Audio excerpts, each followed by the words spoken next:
The apartment had been quiet for weeks. At least, that's what Alex and Jordan were told. When they signed the lease, the property manager smiled a little too wide, almost relieved, and explained that the upstairs unit was empty. It had been on the market for months. No one had shown serious interest. "So you'll have the building mostly to yourselves," he'd added with a light laugh, as if it was a bonus, not a warning. The couple was more than happy with that arrangement. They wanted privacy. They wanted quiet. The building itself wasn't much, an aging 3-story brick structure at the edge of the city, the kind that looked abandoned from the outside, but carried traces of former charm in its bones. The hallway smelled faintly of dust and polish, and the staircases groaned with every step. But the rent was affordable, and after months of searching, it felt like the best they could do. The first week passed without incident. They settled in, stacking boxes against faded wallpaper, laughing about the little quirks of the place, the draft under the door, the radiator that clanked awake in the middle of the night, the way the pipes rattled whenever they turned on the shower. It felt cozy in its own crooked way. But on the 8th night, just after midnight, Alex heard it. The sound was faint, muffled by the ceiling. A staccato rhythm, uneven at first, but gradually forming a steady pace. Click-clack. Pause. Click-click-click. Typing. Alex froze in bed, heart stuttering. He glanced at Jordan, who was fast asleep beside him, breathing evenly. The sound continued for another 30 seconds, then stopped as suddenly as it began, leaving the apartment drowned in silence. He told himself it was nothing. Old buildings made strange noises all the time. Pipes could groan, walls could shift, animals could scuttle across beams. He closed his eyes, forcing sleep back into his bones. By morning, it was already fading from memory. But the next night, it returned. This time, Jordan stirred awake. She propped herself on one elbow, frowning at the ceiling. "Do you hear that?" she whispered. Alex nodded, the sheet twisted tightly in his fist. The typing carried on for several minutes, tapping with eerie precision. A pause, then a rush of keystrokes. It sounded impossibly clear, as if someone were sitting directly above them, working late into the night on an old mechanical keyboard. "But the unit's empty," Jordan said, more to herself than to him. They lay there in silence, listening until the noise stopped again. Neither of them slept much afterward. The following morning, Alex asked the property manager if anyone had moved into the upstairs apartment. The man shook his head quickly, avoiding eye contact. "No, it's still empty. Been empty a long time. Don't worry about it." His tone was final, but his smile faltered for just a second too long. By the third night, the typing became routine. Always after midnight. Always lasting between 5 and 15 minutes. Always stopping before either of them could muster the courage to investigate. Jordan suggested it could be a squatter. Alex half-joked it might be a raccoon with very talented paws. Neither explanation truly comforted them. One night, unable to take it anymore, Jordan whispered, "We should check." Alex hesitated. The idea of climbing the staircase in darkness, opening the door to the supposedly vacant unit, and finding... He wasn't sure if he feared someone would be there, or no one at all. Still, curiosity gnawed at them until they couldn't ignore it. They waited for the sound to begin again, hearts pounding with each keystroke overhead. Then, slowly, they crept into the hallway. The building was deathly quiet, save for the faint echo of typing above. The stairwell loomed ahead, its wooden steps sagging under their weight. They climbed carefully, each creak amplified in the silence. At the top, they faced the door to the upstairs apartment. It was a heavy oak door, scratched from years of use. A "For Rent" sign hung crookedly in the window. The sound was louder here, unmistakable. Someone was typing inside. Jordan reached for the knob. Alex caught her hand. They exchanged a look, half terror, half determination. Then she twisted. The knob wouldn't turn. Locked. Alex knocked gently, then harder when there was no response. The typing stopped immediately. The silence that followed was unbearable, heavy, pressing against their chests. "Hello." Jordan's voice was small, uncertain. "Is someone in there?" No answer. After a moment, Alex pulled her away. "Let's go," he whispered. They retreated down the stairs, the silence following them like a shadow. Back in their apartment, they pressed their ears to the ceiling. Nothing. The typing didn't return that night. But the following evening, just as they were beginning to convince themselves they'd imagined it all, the sound returned louder than before. Furious, relentless, like fingers slamming against keys in a frenzy. Jordan flinched. It almost sounds angry. Alex didn't answer. He couldn't. His skin prickled as though unseen eyes were fixed on him. The next day, they returned to the property manager. This time, Alex was firm. "We keep hearing typing upstairs. If the apartment's empty, we need you to check it. Maybe someone broke in." The manager's smile twitched, thinner now. He promised to look into it. But that night, the typing was louder still. Jordan swore she heard it echoing down the walls, not just above but around them, as though the sound itself had crept into the bones of the building. That was when Alex noticed something new. Between bursts of keystrokes, a faint whisper. Too soft to catch at first. Then clearer, unmistakable. His name. Alex. He sat up in bed, heart hammering, ears straining. There it was again, slipping through the ceiling in a hushed, unnatural tone. "Alex." He shook Jordan awake, voice breaking. "It's saying my name." She listened, eyes wide with fear. The whisper continued, threaded between the typing, until finally it faded back into silence. Neither of them spoke for a long time. The next morning, sunlight streamed through the blinds, but neither Alex nor Jordan felt comforted. The brightness only emphasized how exhausted they looked, hollow-eyed, pale, jittery from another night of half-sleep and strained listening. Over stale coffee, they tried to talk it through. "You heard it too," Alex pressed. "The voice. It said my name." Jordan rubbed her temples. "I don't know what I heard. It was something, but maybe we're just so focused on the typing. Our brains are filling in the blanks. Like auditory pareidolia. Don't rationalize it away." His voice was sharper than intended. He softened. "Sorry, but it wasn't just noise. It knew my name." Jordan didn't argue further. She didn't have the energy. Instead, she suggested they record it. "If we capture the sound, we can prove it. Maybe it's an echo from another building, or something explainable." So they set up Alex's old laptop that night, microphone aimed at the ceiling. They went to bed early, pretending to sleep, waiting for it. The typing began at 12:17 a.m. sharp. Steady, mechanical, aggressive. The microphone's light blinked red, recording every keystroke. Then the whisper came again. "Alex." Jordan clutched his hand so tightly his fingers went numb. Neither of them moved. They let the sound play out until silence returned at 12:34. With trembling hands, Alex stopped the recording. The next morning, they listened back. The typing was there, loud, crisp, impossible to dismiss. Each keystroke sharp as glass. Then the whisper. Not faint, not imagined. Clear as a voice in the room. "Alex." Jordan went pale. She rewound, listening again and again, hoping to catch some distortion, some indication it was just interference. But the voice was too precise, too deliberate.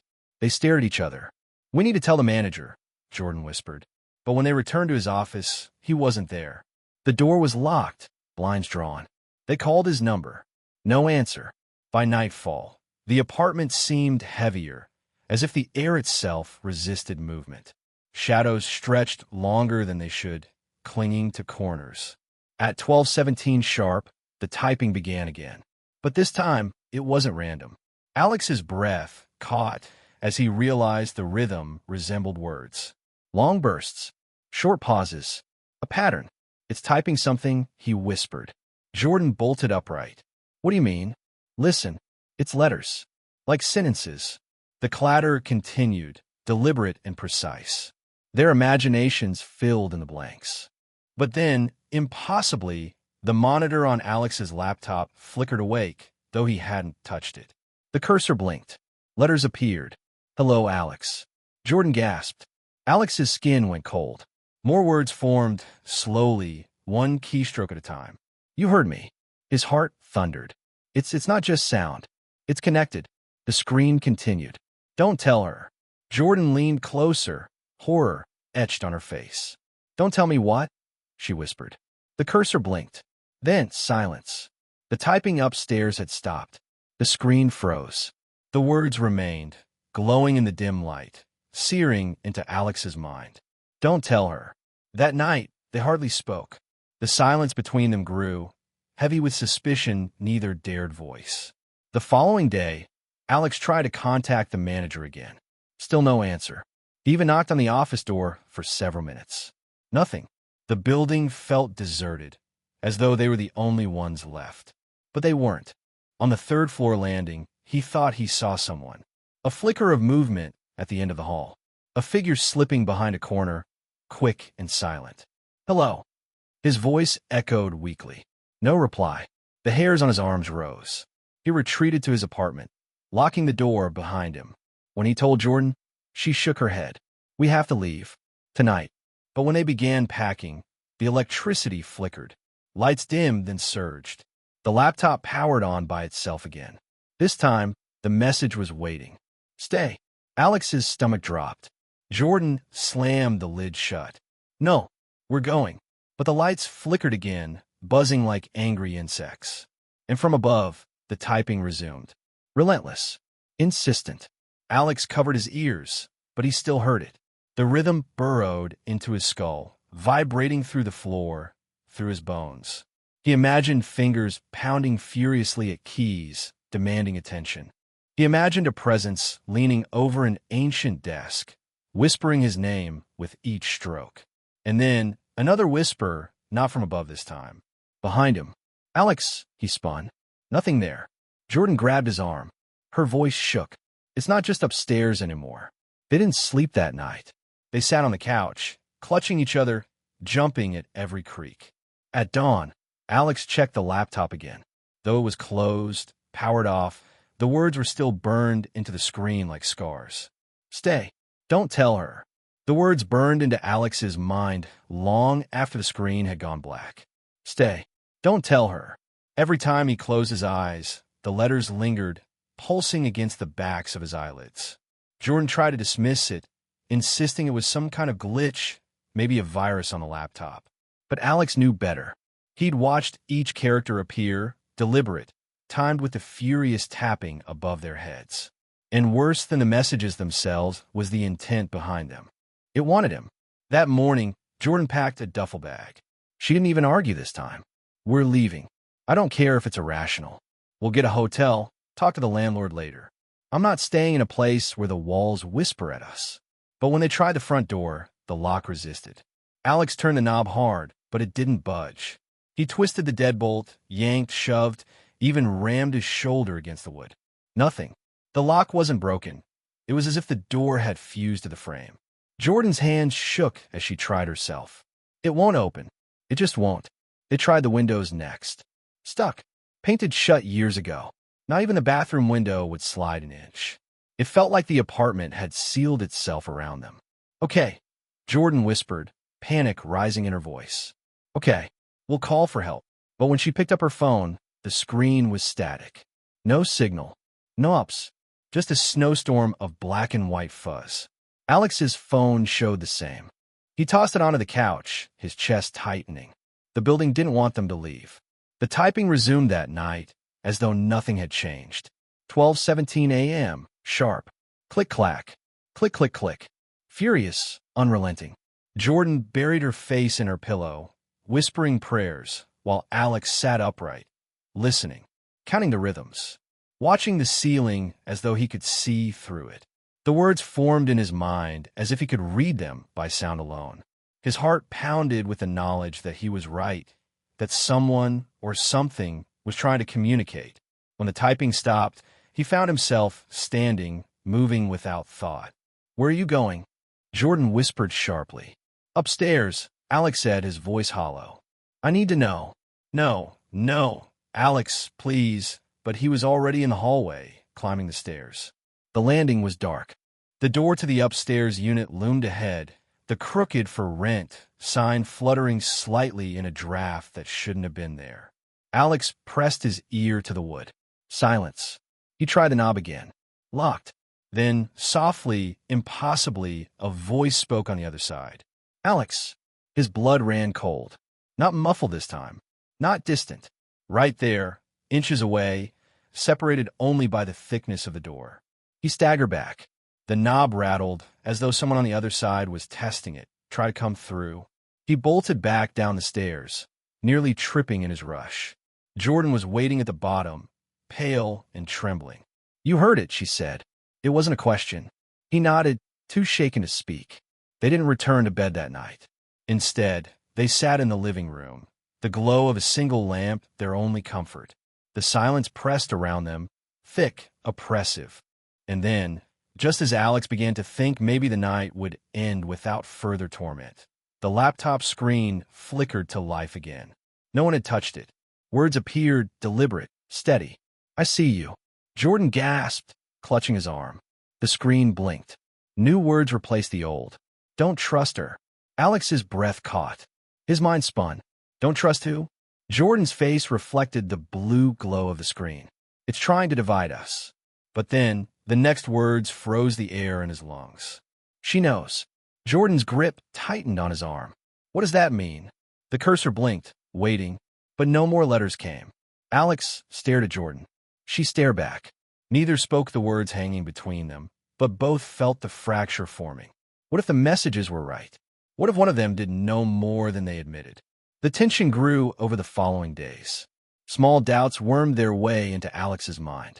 Why had Jordan been so quick to suggest leaving, even before the messages appeared? Why did she sometimes seem almost unsurprised by the whispers, the typing? And Jordan, in turn, began watching him carefully. His late-night pacing, his fixation on the ceiling, the way he sometimes seemed to listen to voices she couldn't hear. The apartment itself seemed to feed on their unease. Lights flickered more often. Doors creaked open on their own. Shadows shifted just out of sight. The air grew colder, sharper, as though the building exhaled around them. On the fifth night, Alex awoke to silence. For a moment, he thought perhaps it had finally ended. No typing, no whispers. But then he saw the glow. The laptop sat open on the dresser, though he had shut it before bed. Letters scrolled across the screen, faster than he'd ever seen. "Come up, come up, come up," over and over, filling the screen with a flood of demand. "Jordan," he whispered, shaking her awake. She sat up, eyes wide as she saw the glow. The words, the ceiling above them groaned. Footsteps, slow, deliberate, pacing the floor. But the unit upstairs was still supposed to be empty. Jordan's voice trembled. "Alex, we have to go. Now." Her urgency jolted him, cutting through the fog of fascination. Together, they grabbed their coats, their half-packed bags. They didn't care about the sealed door or the painted windows. They would break glass if they had to. But when they reached the door again, it opened. Not into the hallway, not to safety, but to a staircase leading up. A staircase that should not exist. The air from above was cold, damp, carrying the faint metallic tang of rust or blood. Shadows shifted at the top of the stairs, beckoning. And from above, the typing resumed. Click-clack, click-click-click. But this time, the rhythm was different. It wasn't random. It was a name. His name. Alex. The staircase yawned before them like an open throat, swallowing the dim glow of their apartment light. Alex stood frozen at the threshold, his pulse hammering in his ears. He should have slammed the door shut, pretended it wasn't there. But his feet betrayed him, inching forward as though the steps themselves pulled at his weight. Jordan clutched his arm. "Don't." Her voice was sharp, desperate. "Alex, this isn't real. It's a trick. It wants you up there." The typing echoed faintly from above. Not furious this time, measured, patient, as though someone sat at an old desk, calmly waiting. Alex whispered back, "We'll never be free of it unless we see." Jordan's grip tightened, nails digging into his skin. For a heartbeat, he thought she would drag him back. But instead, she shuddered and let go. "Then we go together." Each step groaned under their weight, though the staircase didn't look old. The wood was smooth, polished, almost new. The air grew colder with every step, brushing their skin like damp cloth. At the top, they expected a door, maybe another hallway. Instead, the stairs opened into a room. And not just any room. It was a mirror of their own apartment. Same layout, same furniture, same cracked lamp in the corner, Same stained carpet by the kitchen. Except this one was darker. The colors muted, as if drained. Shadows pooled in the corners, shifting like liquid. And at the desk in the far corner sat a figure. Back turned, shoulders hunched, fingers pounding an old, clunky typewriter. The sound was deafening now. Each keystroke slammed like a hammer, reverberating through the floorboards. Jordan's breath caught in her throat. Oh my God, the figure didn't move. Didn't turn, just kept typing. Alex stepped forward. His voice shook. Who are you? The typing stopped. Silence bled into the room, thick and oppressive. Slowly, the figure's head tilted, not turning all the way, just enough for Alex to glimpse pale skin stretched too tight over sharp bones. Wisps of hair clung to its skull like cobwebs. And then the voice came. Not loud, not through the air. Inside his head. You hear me? Alex staggered back, clutching his temples. Jordan, you hear it too? She shook her head wide-eyed. No. What? What did it say? His stomach dropped. The words from the screen flashed in his mind again. Don't tell her. The figure rose slowly from the desk. Taller than it should have been, limbs too long, movements jagged like broken film. It turned halfway now, revealing a face that wasn't quite human, yet disturbingly familiar. It looked like him. Alex's knees nearly buckled. His own eyes stared back, hollow and sunken, mouth stretched in a grim parody of a smile. Jordan screamed, dragging him toward the stairs. But the door at the bottom had vanished. The staircase wound down endlessly, spiraling into shadows. The figure's voice slithered into Alex's skull again. You let me in? Alex gasped, clutching the railing. What do you want? The thing smiled wider. To finish the story. It raised its hands, fingers twitching as though still typing, though no machine sat before it anymore. The sound filled the room regardless. Keys slamming, words forming. The walls shuddered. Letters crawled across them, black ink seeping through the paint. Stay, stay, stay. Jordan pulled at him, desperate, but the words wrapped around the room, swallowing the walls, dripping like tar. And then, darkness. When Alex opened his eyes, he was back in their apartment. The normal one, the real one. Or at least he thought so. The lamp glowed softly in the corner. The carpet stain was back. The laptop sat on the table, its screen blank. Had it all been a dream? Jordan sat across from him, pale and trembling. What happened? Did we black out? Alex couldn't answer. His head throbbed. He remembered the other him, the typewriter, the endless stairs. But here they were, safe again, until the typing resumed. Not from upstairs this time. From the laptop. The screen flickered to life. Words scrolled rapidly across it. You can't leave. The story is not finished. Jordan slammed the lid shut, but the sound continued. The typing rattled the air, echoing from the walls, the ceiling, the floor. Every surface seemed to vibrate with it. Alex clutched his head, feeling the words burrow deeper. He knew now, they weren't just hearing the story. They were inside it. And worse, something was writing them into it. Jordan's voice cracked. We're not safe here. Not anywhere in this building. Alex met her eyes, and in that moment, a horrible clarity dawned. It wasn't the building. It was him. The figure upstairs, the typewriter, the whispers. It had chosen him. Jordan was just caught in the orbit. He staggered to his feet, staring at the ceiling as the typing grew louder, until it was all he could hear. Alex! Jordan shook him. You're scaring me. Say something. But he couldn't. His lips moved, but the sound wasn't his own. It was the other voice, the one that lived in the keystrokes, the one that wanted the story finished. The next morning arrived without sunlight. Alex woke to the sound of the radiator clanking in the corner, but when he looked toward the window, the blinds glowed with a dull gray, as though the sky had been erased. No dawn, no sun, just a flat sheet of shadow pressing against the glass. Jordan was already up, pacing the living room with her phone clutched in her hands. It's still useless, she muttered. No calls, no internet, nothing. It's like the whole world is gone except for this place. Her voice trembled, though she tried to sound steady. Alex studied her, exhaustion carved into her face, her eyes rimmed red from sleepless nights. She hadn't stopped watching him since the encounter on the staircase. Every time he shifted, her gaze followed. "Stop looking at me like that," he said quietly. Jordan froze, lips parting. "Like what?" "Like you think I'm not me." She swallowed hard but didn't deny it. Silence stretched between them. The laptop sat closed on the table, a silent weight neither of them dared touch. But Alex could still hear the echo of typing in his mind, faint and relentless. He couldn't escape it.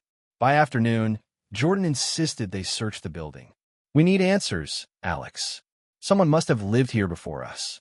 Maybe there's a reason for all this. Records, photographs, anything." Alex didn't want to. The thought of wandering the halls, poking into shadows, felt like offering himself to the thing upstairs. But he couldn't refuse her, not when fear shone so desperately in her eyes. The building was old, its hallways dim, wallpaper peeling in long strips. Dust clung to the banisters and light fixtures as though no one had touched them in decades. The air was thick with the smell of mildew and something faintly metallic. On the second floor, tucked behind a stairwell, they found a locked door marked storage. Jordan rattled the knob. "Help me." Together they forced it open, the wood splintering around the rusty lock. Inside was a narrow room crammed with boxes, broken furniture, and yellowed newspapers stacked high. The air tasted stale, heavy with dust. Jordan pulled open the nearest box. Inside were papers, tenant records brittle with age, names scrawled in ink, dates, unit numbers. Many had been crossed out with thick lines. "Look at this," she whispered, holding one toward him. The name scribbled, there was Alexander Reed. His own. Alex's chest tightened. "It's a coincidence," he said quickly. "It has to be." But Jordan was already digging through more boxes, her movements frantic. She pulled another record free. This one read Jordan Hale. Her hands trembled so badly she nearly dropped it. No, this doesn't make sense." Each box held more names, some familiar, some not. But the pattern became clear. Every name belonged to someone who had lived in the building, and every one of them was crossed out, except theirs. Alex felt the walls close in. His name wasn't crossed out yet. Neither was Jordan's. But it was only a matter of time. They stumbled out of the storage room, both shaking. Jordan's voice was hoarse. "We're not tenants. We're stories. That's why no one answers the phone, why we can't leave. This place, it collects us." Her words echoed the thought that had been gnawing at Alex for days. Back in the apartment, the laptop screen glowed. They hadn't touched it, but words were waiting for them. "You found the records." Jordan backed away, shaking her head. "It's watching us all the time." New words appeared. She shouldn't have looked. Jordan's breath caught. "What does it mean? Why me?" Alex couldn't answer. His chest burned with a terrible realization. The thing wasn't just writing him. It was writing her too. But her part wasn't meant to last. The keys clacked louder now, filling the room though the laptop remained motionless. Alex pressed his hands to his ears, but it didn't help. The sound came from inside his skull, rattling against his thoughts. Jordan grabbed his arm. "Fight it, Alex. It's trying to make you doubt me. That's what it wants." But another part of him whispered otherwise. What if Jordan had known all along? What if she was part of it, drawing him deeper, keeping him from leaving? The records, their names, had she known before he did? The screen flickered. "She is not real." Alex stared at her, heart racing. She looked real. Her fear looked real. But the doubt crawled like ice through his veins. Jordan shook her head violently. "Don't listen. Don't you dare listen." The room pulsed with typing, a storm of invisible keystrokes. Alex dropped to his knees, clutching his head. The words weren't on the screen anymore. They were in the air, carved into the walls, written in fire across his vision. "Stay. Finish. Only one." He screamed, though the sound barely reached his own ears. When he opened his eyes, the apartment had changed again. The walls were bare, stripped of paint, plaster crumbling. The furniture was gone. Only the desk remained in the corner, with the old typewriter sitting atop it. And Jordan was gone. "Jordan!" His voice cracked, echoing into the emptiness. Only the typing answered, steady, relentless. He staggered toward the desk. The paper in the typewriter was blank at first. Then, letter by letter, words appeared. "She does not exist. His knees buckled. No, no, she was here. She was real.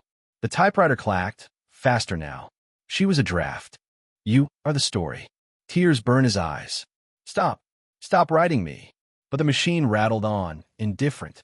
The words on the paper changed again. Finish it. Alex slammed his fists against the desk, sending the typewriter rocking. For a second, the keys stopped. Silence stretched heavy. Then, faintly behind him, Alex. He spun. Jordan stood in the doorway, pale and terrified. Relief crashed over him. He stumbled toward her, grabbing her shoulders. You're here. You're real. She nodded quickly, eyes wide. Yes, I'm real. We have to go now. Before it, her voice broke off. Alex froze. Because her face was flickering, like static on a screen. Her features wavered, blurring, reshaping, dissolving back into clarity. For a heartbeat, he saw nothing where her eyes should be but empty sockets. And then she was Jordan again, trembling, pleading. Alex, please, trust me. The typewriter resumed its furious pounding. Only one. The room was alive with noise. The typewriter clattered on the desk, though no hands touched it, keys hammering with such violence that ink splattered across the page, staining the air itself with words. Only one. Only one. Only one. Jordan stood frozen at the door, her face flickering between solid and hollow, like a candle flame in the wind. Her voice quivered as she whispered, Don't believe it, Alex. Please. I'm real. I'm right here. But the voice inside his skull pressed harder, cutting through her words. She's a draft. Erase her. Finish the story. Alex clutched his head, staggered back from the desk. Stop. Both of you, just stop. Jordan ran to him, grabbing his hands. Her touch was warm, desperate. It wants to split us apart. If you choose me, we can leave. But you have to believe me. Her warmth felt undeniable. Her eyes shone with the same fear, the same love he'd known for years. And yet the flicker, the hollow eyes, the suggestion that she had only been written into his life. The typewriter paused for a heartbeat. Then, slowly, new words appeared. She was never yours. Alex shook his head violently. No, you're lying. She's mine. She's my wife. Jordan's grip on his hands tightened. Then don't let it win. Don't let it make you doubt me. The keys struck again. She is a character. You are the author. Alex's stomach dropped. Author. That word had haunted him since the beginning. The feeling that the story was being written, not lived. But now the voice insisted it wasn't just writing him. It was using him to write. And the truth cut deeper than he wanted to admit. Every memory with Jordan, the way they met, the apartment they chose, the first night they laughed together here. It all replayed in his mind, but blurred at the edges. Like recollections of a dream, stitched from scraps of someone else's imagination. What if they had never really belonged to him? Jordan's eyes brimmed with tears. Alex, look at me. Whatever this place is, it feeds on lies. The only way we survive is if we hold on to what's real. Her voice was so familiar, so painfully human, that he wanted to collapse into it, to surrender, to let her be the truth. But the typewriter roared louder, letters carving themselves into the walls. Choose. Alex's vision swam. He staggered between them, the typewriter rattling with impossible force, Jordan begging him with trembling hands. Please, Alex, she whispered. Don't let it erase me.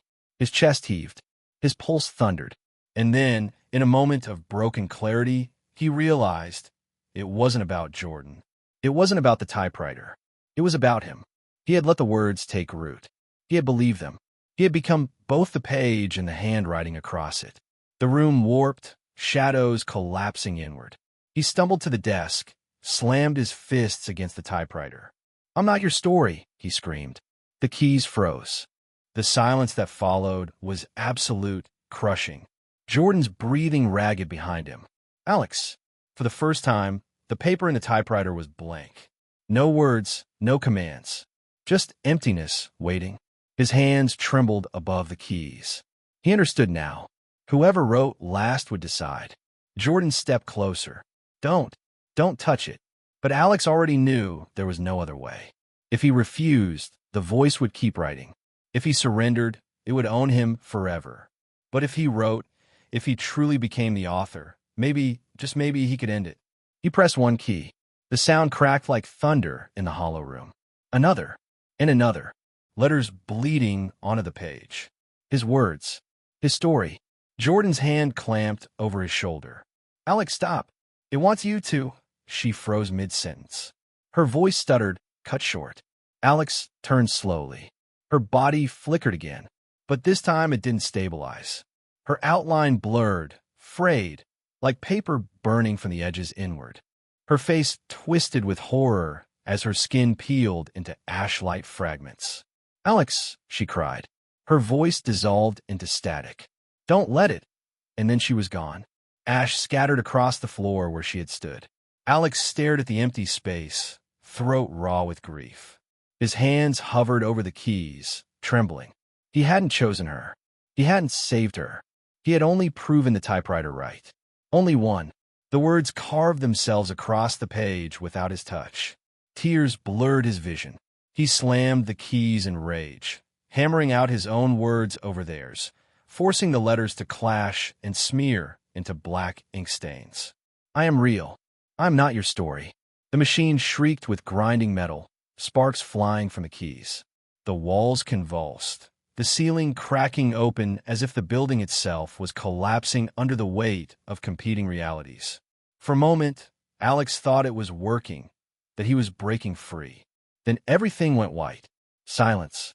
When he opened his eyes, he was sitting at his desk. Not the typewriter. His laptop. Its screen glowed softly in the dim apartment. The same apartment he remembered. Same lamp in the corner. Same stain on the carpet.